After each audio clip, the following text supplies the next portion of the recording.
싹공입니다. 어제 정물 임파스도 하는데 기계음 소리가 굉장히 많이 났습니다. 우리 윗집에서 톱질을 지금 열흘째 하고 있는데 뭐라고 말도 못하겠고 그냥 참는 수밖에 없는데 그 소리를 잡을 길이 없더라고요. 그래서 조금 녹음 상태가 안 좋았는데 그래도 많은 분들이 보고 계셔가지고 다시 한번 사죄 말씀드리고 감사하다는 말씀 전하고 싶습니다.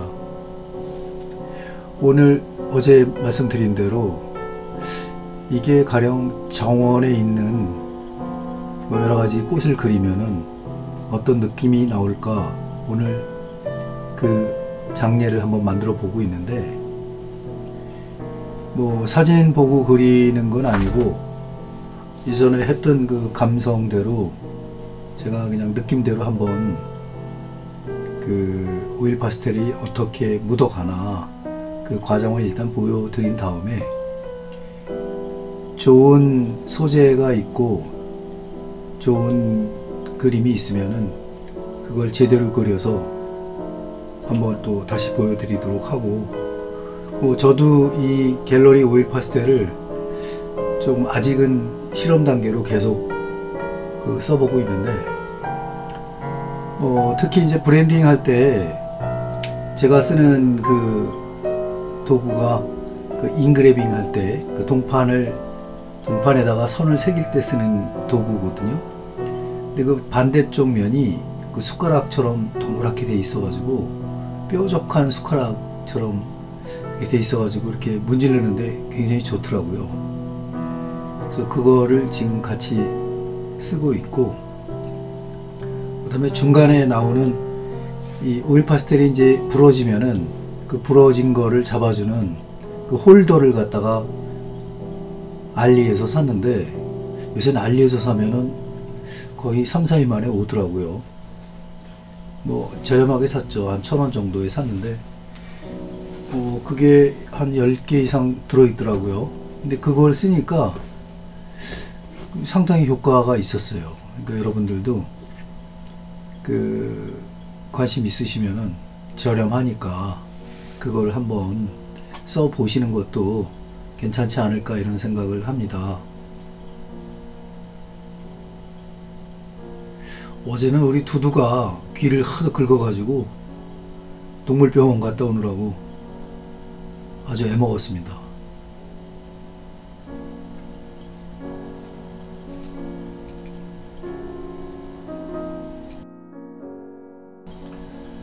오늘은 목소리가 어제보다 좀 낮긴 한데 감기는 난 것 같은데 계속 목이 쉬고 가끔씩 장기침이 나고 이게 왜 그런지 모르겠습니다. 나이가 먹어서 그렇겠죠. 아직 70대려면 좀 멀었는데 금방이죠. 지금 보니까 이 오일 파스텔 제가 시연을 하면서 그리고 제가 꽃을 좀 많이 그리는 편이거든요. 야생화를 좋아해가지고 사실 말없는 만만한 게 사물이 또 식물이 꽃이고 풍경이고 그렇거든요. 사람 인물화를 그리면은 신경 쓰이는 게 참 많거든요. 닮았네 안 닮았네 이쁘네 안 이쁘네 이런 말들이 많거든요. 그래서 말없는 소재를 찾아서 많은 세월을 같이 지냈죠. 요 근래에 우리 친구가 자주 듣는 소리지만 아직도 꽃을 그리냐 왜 좀 다른 걸 그리면 어떻겠느냐 그런 말을 하길래 제가 속으로 다른 거 안 그려본 건 아니지만 이 친구한테 뭔가 정확한 얘기를 해줘야 되겠다 해서 그 대화를 한 적이 있는데 제가 오히려 질문을 했죠. 너 세상에서 가장 그리기 어려운 게 뭔지 아느냐? 꽃이다. 꽃은 가장 만만하고 우리가 얕보기 때문에, 그리고 꽃을 보면 마치 뭔가 판매하기 위해서 또 이 사람들의 마음을 사기 위해서 자꾸 그런 인식이 좀 있는데, 꽃이 정말 어렵다. 자연과 견줄 수 있는 거는 진짜 너무 힘들다. 그리고 이미 사람들은 꽃이라는 주제나 이런 거로 많은 그림을 그려왔지만, 그렇다고 해가지고 우리 뇌리에 남는 그 개성 있는 꽃 그림 그리는 사람은 또 얼마 안 된다. 그리고 그래서 그려놓으면은 어디서 본 것 같기도 하고, 뭐 개성이 안 느껴지고, 뭐 그런 의미에서도 굉장히 질책을 받는 소재 중에 하나고, 더군다나 그냥 보편적으로 얘기해 보면은 꽃은 예뻐야 하는데 그 예쁘게 만드는 게 얼마나 어려운지 아주 실감을 하고 있다. 평생을 그려도 내 마음에 드는 꽃 그림이 아직도 안 나온 것 같은 그런 느낌을 계속 받는 거는 이 대자연의 기에 눌려가지고 그런 거다. 이 우리가 흔한 거를 너무 무시하면서 가까이에서 그렇게 살아오는 게 옳은 건지는 모르겠지만, 뭐 가령 예를 들자면은 외국에서 한 10년 이상 살아본 사람은 남대문 시장에서 파는 한복 치마 저고리 입고 그 인형을 파는데 유리상자 안에, 특히 미국에 계신 교포들은 그걸 꼭 사가는 사람이 많더라. 우리 한국에서, 우리 고국에서 외면당하는 것들이 멀리 떨어져 있다 보면은 소중한 걸 알게 되는 거다. 사실은 꽃그림을 다 좋아하는데도 불구하고 그게 선뜻 어떤 자기 거로 받아들이지 못하는 거는, 우리가 이 4계절이 있는 이 나라에서 이 지천에 널린 꽃들, 계절마다 피는 꽃들을 우리가 너무 흔히 대하고, 그리고 꽃이 지면은 거들떠도 안 보는 또 사람들이 또 꽃이 피면은 환호하고 예뻐하고, 너 이런 과정 속에 얼마나 많은 그 신비로운 세계가 숨어 있는지 아느냐. 뭐 이런저런 얘기 하는데 거의 뭐 내 그 푸념 같은 얘기를 해가지고 그 친구가 얼마큼 알아듣는지는 모르지만은, 아무튼 그런 대화를 하면서 제 스스로 또 느끼는 거지만, 이 자연이라는 거는 참 범접할 수 없는 아름다움이 있습니다.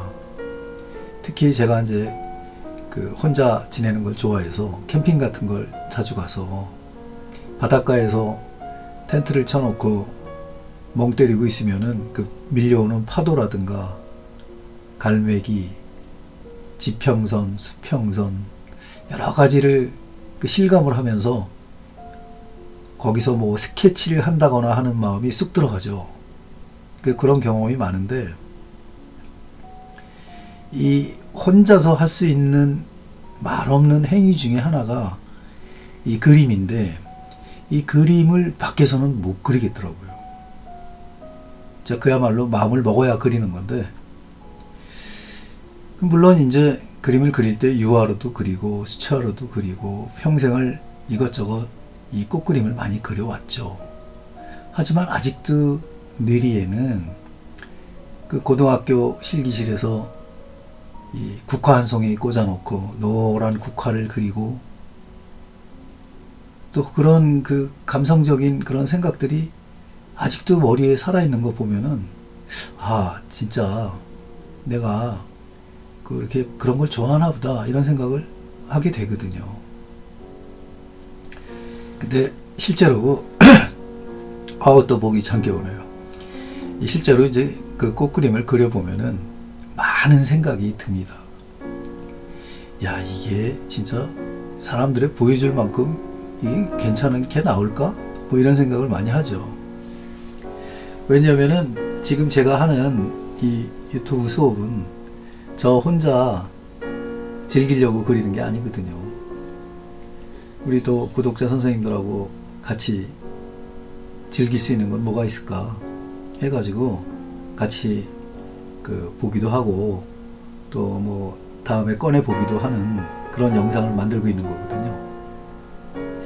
근데 제가 그리면서 수많은 세월을 지나면서 생각한 거는 뭐냐면, 이 그림이 실물하고 똑같이 닮으면은 맛대가리가 자꾸 떨어져요, 사실은. 왜냐면 그거는 진짜 경쟁을 하는 거거든요, 꽃과. 근데 가령 내 마음속에 있는 여러 가지 색채라든가, 그다음 내가 그리고 싶었던 뭐 어떤 생각이 있는 어떤 그런 느낌, 뭐 기법, 아니면은 발림, 우연성, 이런 걸 생각했을 때 이게 또 자연에서 느끼지 못하는 그런 또 많은 어떤 생각을 하게 되거든요. 그래서 매력이 있는 거죠, 사실은. 근데 똑같이 모사를 하다 보면은 지게 돼 있죠.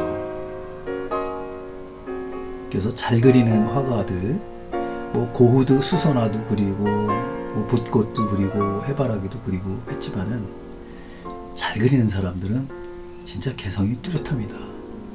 이게 똑같이 그리는 게 아니거든요, 그림은. 특히 르동의 그림은 또 뽀사시하고, 또 뭐 모네가 그리는 그림은 텁텁하면서도 그 브랜딩 기법이 또 너무 아름답고, 개성들이 참 많거든요. 그 다음에 제가 좋아하는, 말이 좀 약간 좀 어버버합니다. 아직 감기 기운이 빨리 나야 되는데 죄송합니다. 이 오스트리아 작가들 중에 이제 크림트가 있는데, 이 크림트가 정원을 또 그린 걸 보면은 굉장히 또 아름답거든요. 뭐 그와 비슷한 풍의 작가들이 꽤 많이 있죠. 뭐 세라도 있고, 전면법을 이용해서 우리나라에서는 돌아가신 이대원 선생님이 또 참 잘 그리셨고, 여러 가지 그런 개성이 있는 그림들을 많이 그리거든요. 그리고 장미로 또 유명한 황염수 선생이라고 계셨고, 또 장두건 선생님이라고 또 장미를 갖다가 선을 이용해서 그리는데 아주 또 일가견이 계신 분이었죠. 물론 다 이제 초창기 때 돌아가신 분들이고요. 제가 중고등학교 때 돌아가신 분들이죠. 우리나라에서 꽃그림으로 잘 유명해진 작가들은 어떻게 보면 크게 별로 없어요. 그게 왜 그러냐 하면은, 우리가 이미 알게 모르게 사대주의에 많이 영향이 있기 때문에 가급적이면은 어렵고 멋있고, 또 우리 다른 사람들이 처음 보는 그런 미술 사조라든가, 또 어떤 그게 나쁘다는 얘기가 아니고, 뭐 일종의 프로의식이 있어서 그런 거니까 그거는 이해를 해야 되겠지만은, 우리가 처음에 제가 말씀드렸다시피 가장 흔한 거, 가장 흔한 기법, 우리가 미술 실기실에서 느꼈던 소박한 마음, 꿈꾸는 듯한 어떤 마음, 이런 거를 많이 잊어버리고 살아가고 있거든요. 그래서 쉬운 그림 하면은 자꾸 사람들이 우습게 보는 경향이 있다고요. 그리고 사실 그림을 아예 모르는 일반 세인들은 저게 이쁜 건지 잘 된 건지 이런 거 생각 안 합니다. 그래서 저는 아트페어 같은 데나 이런 데를 별로 이렇게 선호해서 그런 데를 참가하고 이런 거를 안 하지만은, 참가하고 있지만, 언젠가 한번 10몇 년 전에 한번 가봤을 때는 그야말로 이 꽃그림 잔치가 돼 있는 아트페어를 보고, 야, 저거는 저렇게 해서 사람들의 마음을 잡을 수 있을까? 저렇게 쉽게 그려가지고, 그 다음에 저렇게 겉만 발라가지고, 야, 저 사람들의 마음을 잡을 수 있을까? 이런 생각을 했는데, 의외로 막 잘 팔리고 이러는 걸 보고 깜짝 놀랐습니다. 그래서 속으로는, 야, 그럼 저 미술 시장이 도대체 얼마나 갈까 이런 생각을 한번 한 적도 있는데, 뭐 그런 게 중요한 건 아닙니다. 그게 오래 가야 중요하고 뭐 그런 건 아니죠. 그때 그때마다의 하나의 또 시간과 삶이 있는 거니까. 그래서 제가 결론을 내릴 때 딱 이렇다라고 결론을 안 내리는 거는, 오늘 이 순간 이 내가 대화하는, 내가 또 멘트하는 이 순간이 굉장히 중요하거든요. 그 과거와 현재와 미래가 있는데, 내가 말하는 즉시, 그 다음에 결론 내리는 즉시, 그거는 사실은 과거거든요. 미래는 뭐 아직 다가오지 않았잖아요. 제가 예언자도 아니고 뭐 어떻게 할 수가 없잖아요. 그래서 말씀드리는 겁니다. 내가 요런 그 간단한 색을 가지고, 간단한 색은 아닌가? 이렇게 제가 상상하는 어떤 그 내 농장에 피었던 꽃들을 생각하면서, 뭐 부처꽃도 생각하고, 뭐 이 여러 가지 그 백일홍, 그 다음에 뭐 여러 가지 그런 생각을 머릿속에 떠올리기는 하는데, 사실은 그런 거보다는 지금은 그냥 색채를 가지고 노는 그 유희를 즐기고 있거든요. 그래서 그런 관점에서 보시면 좋은 거고, 그 다음에 이게 목적이 가령 이거를 갖다가 내가 욕심을 부려가지고 엄청 그 디테일하게 난 그릴 거야, 뭐 이런 그 방법을 가질 수도 있겠지만은, 지금 현재로는 그럴 필요를 전혀 못 느끼고 있거든요. 특히 이제 제가 말씀드렸다시피 이 오일 파스텔로 그릴 수 있는 그 맛이 있더라고요. 요새 계속 제가 이 재료를 알기 위해서 계속 연습을 하고 있는데, 뭐 이 프로 화가들이라고 해갖고 다 아는 거 아닙니다. 안 해본 사람이 훨씬 많아요, 이 오일 파스텔. 근데 이게 다뤄보면 다뤄볼수록, 야, 이 재료 가지고는 반드시 뭔가 타협을 해야 되겠다. 이 세미라를 하려면 굳이 이 오일 파스텔을 택할 이유가 없거든요. 뭐 돈이 없어서 유화를 못한다? 그런 얘기도 약간 좀 이치에 안 맞는 거거든요. 왜냐하면은 튜브 작은 물감을 사가지고 평생을 쓸 수도 있거든요. 얇게 발라서 펼치면은. 그리고 생각보다 장소도 많이 안 차지합니다. 뭐 작게 그리면은. 근데 세밀화로 따지자면은 유화만큼 또 천천히 말려가면서 그 세밀화를 그릴 수 있는 게 또 없거든요. 수채화도 참 마찬가지입니다. 수채화도 그 수채화가로 유명한 사람 굉장히 많거든요. 그 발음이 정확한 건지는 모르지만 앤드루 화이트라고 그러나 위드라고 그러나, 그분이 약간 독일계 그 미국 작가인데, 그 모마에서 그 수채화가 걸려 있는 걸 보고 깜짝 놀랐습니다. 야, 이 사람은 불투명 수채화로 참 인물화를 아주 기가 막히게 그리는구나. 저는 그게 이 수채화인지도 몰랐어요. 어린 시절에 봤는데, 아니 이게 수채화로 가능하단 말이야? 그래서 제가 이제 실험을 해봤습니다. 세피를 써가지고 한 땀 한 땀 한 구멍 한 구멍에서 그려보니까 되더라고요.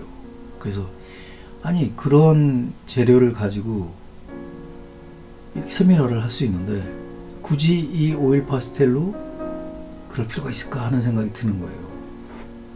그래서 생각을 한 겁니다.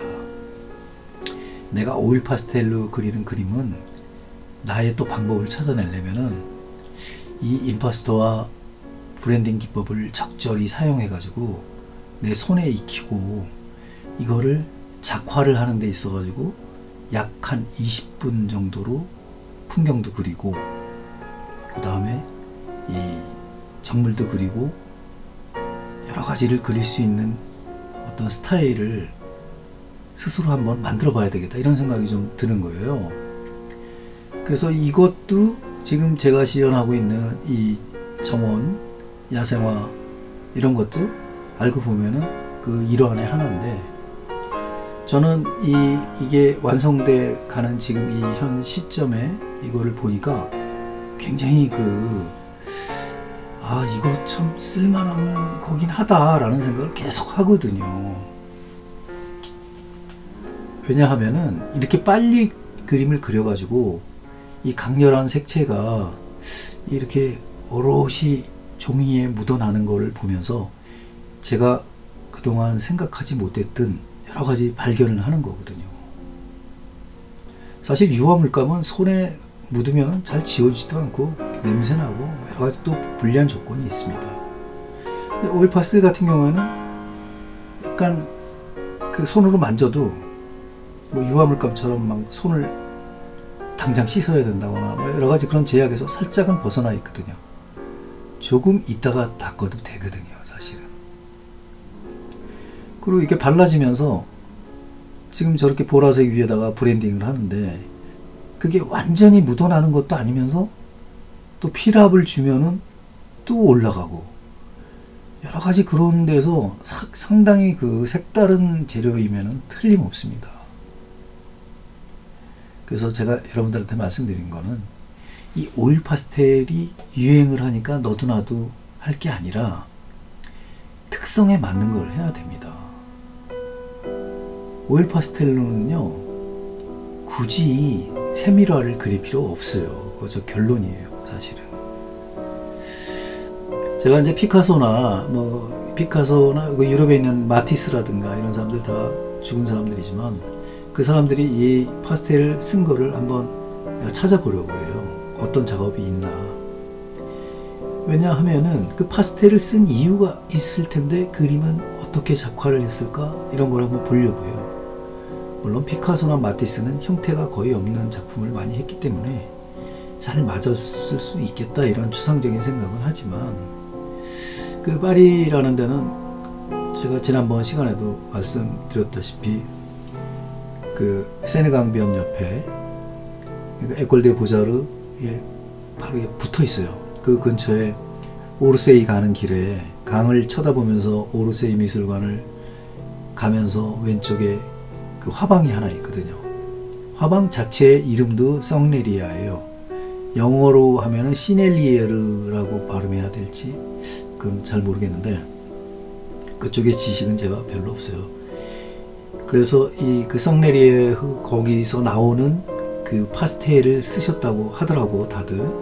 그래서 저도 몇 개를 지난번에 사보긴 했는데 너무 고가여가지고 그 하나에 3,500원 정도 하거든요. 그래서 굳이 이거를 쓸 이유가 있을까 하는 생각 때문에 제가 지금은 가장 흔하게 구할 수 있고 또 보편적인 그런 그 만원에 48가지를 살 수 있는 우리 국산 제품 문교 파스텔을 가지고 그러면 좋다. 내가 재료의 어떤 그 고급과 저급과 뭐 이런 걸 떠나 가지고 우리가 흔히 구할 수 있는 이 재료를 가지고도 내가 내 마음에 드는 그림을 그리면은 되는 거 아닌가 하는 그런 생각을 들어가지고 이런 과정을 계속 수업을 가감 없이 보여드리는 겁니다. 그래서 피카소나 뭐 마티스가 그랬던 거를 물론 찾아보겠지만 그 썽레리에르라는 그런 그 화방에서 만드는 그 옛날에 수제로 다 만들었었는데 이 오일 파스텔도 만들었더라고요. 그때가 사실은 이제 1949년경쯤 된 건데 그 전에는 이 프랑스라는 나라는요 묘한 나라예요. 그 유럽 국가로 따지자면은 미술의 중국 같은 나라예요.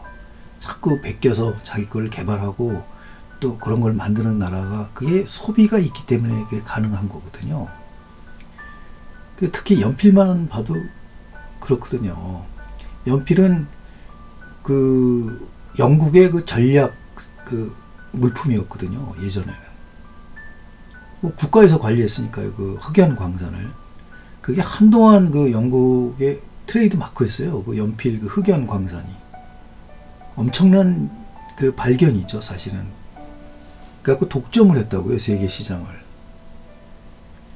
그때 그 프랑스가 내가 연필을 설명을 하면서 흑연을 설명을 하면서 나중에 자세하게 설명을 드리겠지만 그 프랑스가 얼마나 목이 말랐겠습니까? 영국이 그렇게 탁 그거를 장악하고 이 프랑스는 엄청난 이 예술가의 나라라고 자부하고 있었는데 만만한 재료가 없는 거예요. 그래서 만국박람회나 뭐 이런 걸 기점으로 해가지고 만들어라. 만드는 사람한테 상금을 주겠다.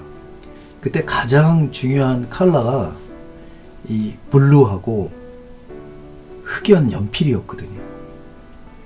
그래서 연필은 그 순도가 높은 90%가 넘는 천연 광물은 이 영국에서부터 영국만이 생산을 할 수 있으니까 그러면 우리나라에 흑연은 있는데 그 질 나쁜 흑연을 가지고 연필을 만들어라. 이런 이제 정책을 폈죠. 그때 탄생한 게 뭐냐면은 그 흑연을 분리를 해가지고 좀 질 좋은 거하고 질 나쁜 걸 구별해서 질 좋은 거에다가 살짝 목탄 기름이라든가 나무에서 나오는 여러 가지 기름 아니면은 식물에서 나오는 기름. 왜냐면 그때 유화는 이미 오일을 쓰고 있었으니까. 그래서 만들어낸 게 콩테예요, 콩테. 여러분들 콩테 아시죠? 콩테. 그 콩테의 기원이 그런 거거든요. 근데 콩테가 사람 이름이에요. 그래서 프랑스가 그걸 만든 다음에 아주 획기적인 발전을 하는 거예요, 사실은. 그 콩테가 만들어짐으로써 그동안 잘 부서지던 파스텔, 우리가 흔히 아는 그런 건식 파스텔을 얘기하는 거예요. 이 오일 파스텔이 나오기 전에 에드가 드가라든가 뭐 이런 분이, 르돔 이런 분이 썼던 파스텔은 전부 다 건식 파스텔이죠. 그 건식 파스텔에 말하자면은 이 다른 기름을 살짝 섞어서 최초로 만든 게 콘테라고요. 그러니까 콘테는 날카로운 선이 가능한 대신 아주 새카만 선이 또 가능했어요. 그러니까 그 전에는 이 파스텔을 쓰면은 이 화가들이 엄청 기피했거든요. 그 시절에는 뭐 이 매연도 매연이지만 석탄 매연이죠. 1차 매연이죠. 말하자면 이산화탄소. 그래서 화가들의 건강이 엄청 안 좋았거든요. 우리는 한참 동안 1960년, 70년대에도 환경이 안 좋았어요. 우리나라도. 실제로 우리 화가 선배들 중에 저는 이제 손상기 선생을 좀 아는데 그 화실에서 결혼하고 화실 생활을 했는데 일찍 죽었어요. 연탄가스 맡아가지고. 그런 시절이었는데 이 콘테 그거를 써보는 거는 프랑스제를 쓰는 거잖아요. 그때 그거를 써본 사람들은 야 좋다라는 생각을 할 정도로 좋았거든요. 근데 그 파스텔을 예전에 드가가 쓰던 파스텔 기법을 쓰면은 이게 막 가루가 너무 날리는 거예요. 그리고 자꾸 부러져. 너무 자주 부러지죠. 그거는 진짜. 뭐 친구들하고 장난치다 보면 바닥에 떨어지면 다 부서지는 거니까 황당하죠. 그래서 이제 뭐 어제 얘기는 제가 어린이들을 위해서 일본 사쿠라 회사에서 1926년에 이 크레용을 만들었다고 말씀드렸잖아요. 파라핀이 섞인 거죠. 이제 그런 식으로 뭐 파라핀이라든가 뭐 여러 가지를 넣어서 이제 이 딱딱한 파스텔이 나오기 시작한 거죠. 그때만 해도 오일 파스텔이 이렇게 부드럽게 유화 느낌의 아주 하드한 느낌의 만질 수 있는 오일 파스텔이 나온다는 생각은 못했던 거죠, 다들. 그러니까 이 시절이 재료를 만들고 또 재료가 화가를 또 만들거든요. 화가가 어떤 생각을 가지고 어떤 스타일로 그림을 그리게 될지는 아무도 장담 못해요. 지금 이제 제가 정원에 있는 어떤 식물들을 제가 브랜딩 기법, 그 다음에 임파스터 기법으로 계속 올리고 있는데 처음에 느꼈던 어떤 오일 파스텔의 느낌이 상당히 그 어떤 제 타협을 통해 가지고 새로운 다른 기법으로 계속 지금 만들어지고 있잖아요. 이 정도 어떤 기법으로 이 정도 그림이 나올 수 있다는 거는 뭐냐면은 이미 오일 파스텔은 경계를 무시할 수 있는 브랜딩 기법을 할 수가 있고, 그 다음에 색채를 처음서부터 밝은 색채, 명도가 채도가 높은 색을 쓰지 않아도 나중에 조금 비비다 보면은 그 밑에 색하고 브랜딩이 되면서 약간 밝은 색, 채도가 높은 색도 가능하겠다, 이런 생각을 제가 하는 거예요. 그러면 수채화는 이게 불가능하거든요. 수채화는 이미 스며든 색 위에다가 이런 다시 올리면은요, 그 이 채도나 이 명도를 올릴 수 있는 길이 불투명 수채화밖에 없거든요. 이거를 이해하시는 분들이 계실지 모르겠지만, 수채화는 그래서 이 옐로우 계통 밝은 부분을 먼저 남겨놓고 거기를 칠해놓고 이 블루를 쓴다거나 어두운 면을 메꿔 나간다거나 이렇게 해서 그 밝은 면을 만들어 놓은 거를 보존하는 거거든요. 그래서 수채화의 기법하고 이 오일 파스텔의 기법은 완전히 다른 거예요. 제가 멘트를 한 번도 안 끊고 이제 그림은 오늘 여기까지 하겠습니다. 다른 그림을 그려가면서 다시 여러분들한테, 우리 초보자님들한테 필요한 멘트는 제가 남기겠습니다. 어제보다는 좀 컨디션이 좋아서. 네, 감사합니다.